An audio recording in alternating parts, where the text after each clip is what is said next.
Good morning student. Again मैं continue करती हूँ ऑडिबल एंड इनऑडिबल साउंड। वो साउंड जिस कौन सी हर्ट्ज तक हम साउंड सुन सकते हैं।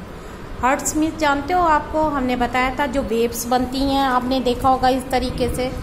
तो जैसे हमने ये कहा 1 सेकेंड में बनने वाली वेव्स, ठीक है। तो यहाँ पर 1 2 3 इसका पर सेकेंड है,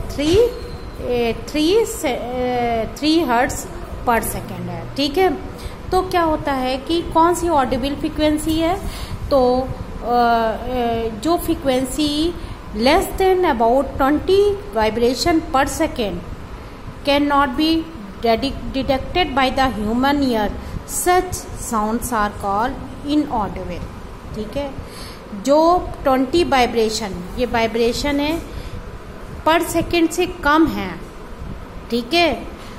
तो जिसमें वाइब्रेशन 20 पर सेकेंड से कम है, कम वाइब्रेशन 20 पर सेकेंड से कम बन रही, 20 वाइब्रेशन पर सेकेंड से कम बन रही है, तो इसके अंदर वो ऑडिबल नहीं है। और जो inaudible, on the other hand, sound of frequency higher than about 20,000 vibration per second 20 kilohertz are also not audible to the human ear. Thus, for human ear, the range of audible frequency is roughly from 20 to 20,000 hertz. जैसे 20 से hertz से कम है वो भी हम नहीं सुन सकते, और जो 20,000 हर्ट्ज से ज़्यादा हैं वो भी नहीं सुन सकते।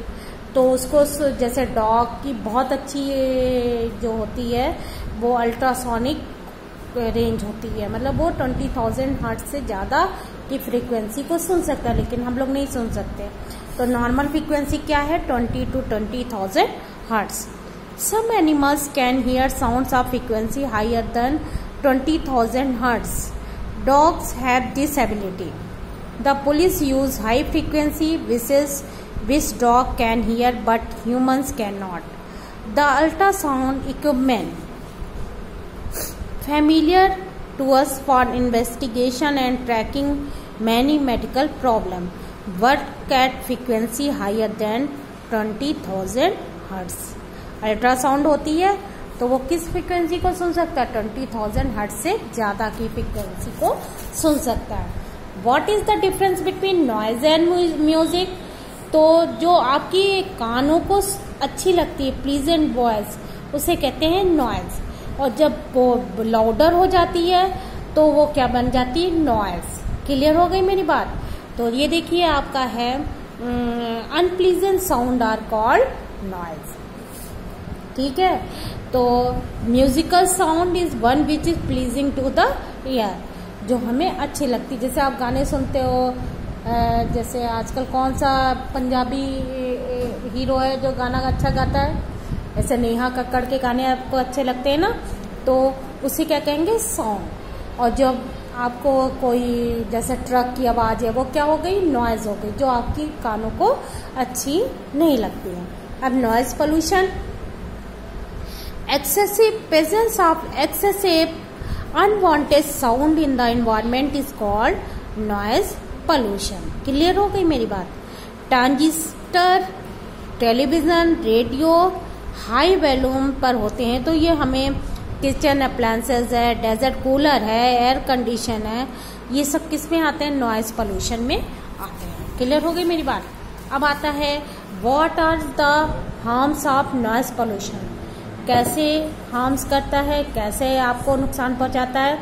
Presence of excessive noise in the surrounding may cause many health related problem, जैसे lack of sleep, hypertension, high blood pressure, anxiety and many more health disorder may be caused by noise pollution.